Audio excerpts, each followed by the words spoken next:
कथा में आगे बढ़ते हुए विश्वामित्र जी के पूर्व चरित्र के बारे में जानेंगे। राम से मिथिला के राज पुरोहित शतानंद जी विशेष रूप से प्रभावित हुए। शतानंद जी ने कहा, हे राम, आप बड़े सौभाग्यशाली हैं कि आपको विश्वामित्र जी गुरु के रूप में प्राप्त हुए हैं। वे बड़े ही प्रतापी और तेजस्वी महापुरुष हैं। ब्राह्मणत्व की प्राप्ति के पूर्व ऋषि विश्वामित्र बड़े पराक्रमी और प्रजावत्सल नरेश थे।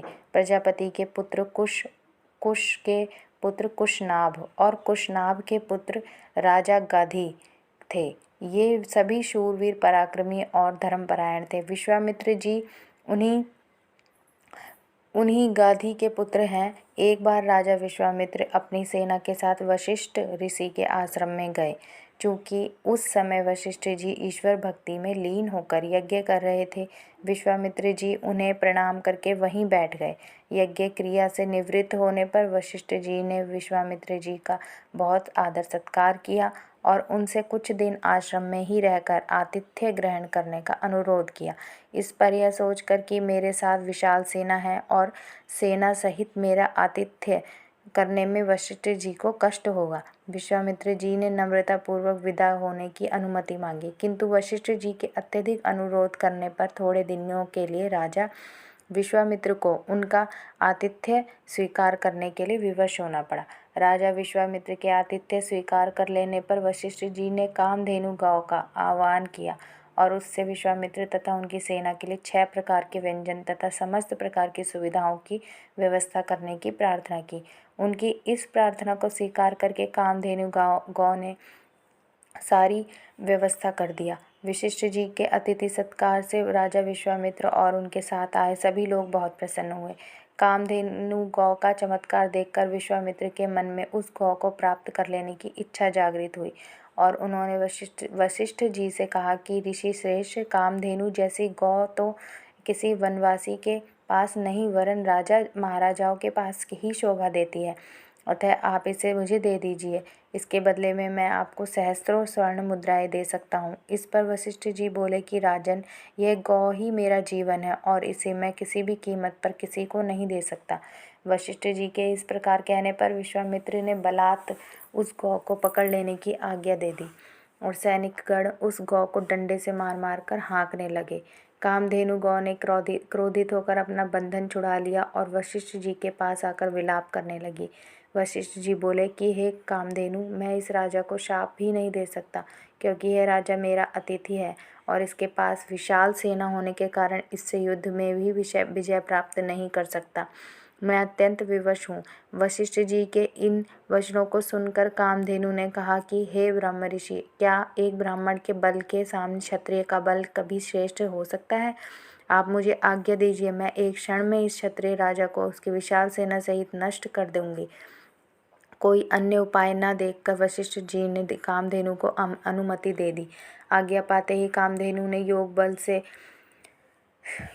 से सैनिकों की एक सेना उत्पन्न कर दिया और वह सेना विश्वामित्र की सेना के साथ युद्ध करने लगी। विश्वामित्र जी ने अपने पराक्रम से समस्त पन्नव सेना का विनाश कर डाला। इस पर कामधेनु के सहस्त्रों शक, हूण, बर्बर, यवन और काम्बोज सैनिक उत्पन्न कर दिया और जब विश्वामित्र ने उन सैनिकों का भी वध कर डाला तो कामधेनु ने मारक शास्त्रों से युक्त अत्यंत पराक्रमी योद्धाओं को उत्पन्न किया, जिन्होंने शीघ्र ही राजा विश्वामित्र की सेना को गाजर मूली की भांति काटना आरंभ कर दिया।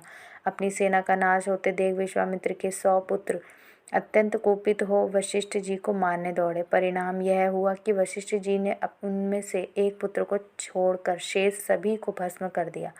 वे सेना तथा पुत्रों के नष्ट हो जाने से विश्वामित्र बड़े दुखी हुए। अपने बचे हुए पुत्र का राज तिलक कर वे तपस्या करने के लिए हिमालय की कंदराओं में चले गए।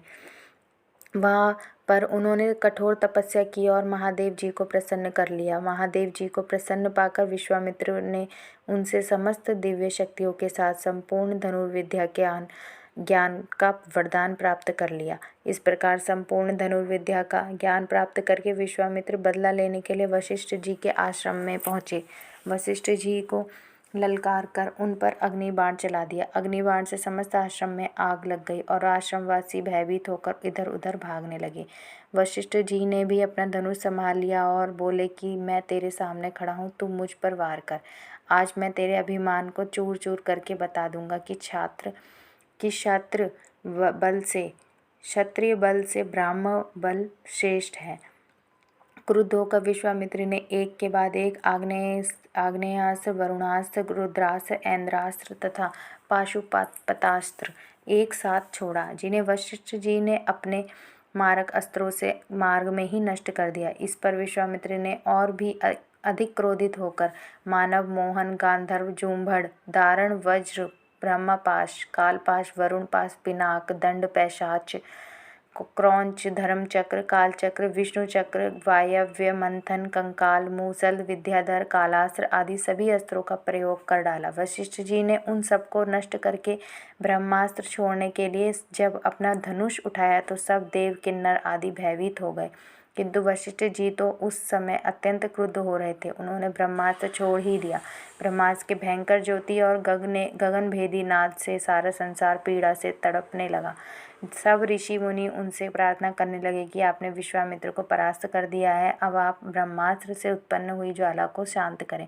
इस प्रार्थना से द्रवित होकर उन्होंने ब्रह्मास्त्र को वापस बुलाया और मंत्रों से उसे शांत किया। पराजित होकर विश्वामित्र मणिहीन सर्प की भांति पृथ्वी पर बैठ गए और सोचने लगे कि निसंदेह क्षत्रिय बल से ब्रह्म बल ही श्रेष्ठ है।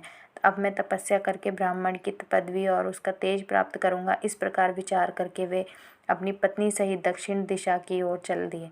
उन्होंने तपस्या करते हुए अन्न का त्याग कर केवल फलों पर जीवन यापन करना आरंभ कर दिया। उनकी तपस्या से प्रसन्न होकर ब्रह्मा जी ने उन्हें राज ऋषि का पद प्रदान किया। इस पद को प्राप्त करके भी यह सोचकर कि ब्रह्मा जी ने मुझे केवल राज ऋषि का पद ही दिया है, महर्षि, देवर्षि आदि का नहीं, वे दुखी ही हुए। वे विचार करने लगे कि मेरी तपस्या अब भी अपूर्ण है, मुझे एक बार फिर से घोर तपस्या करना चाहिए।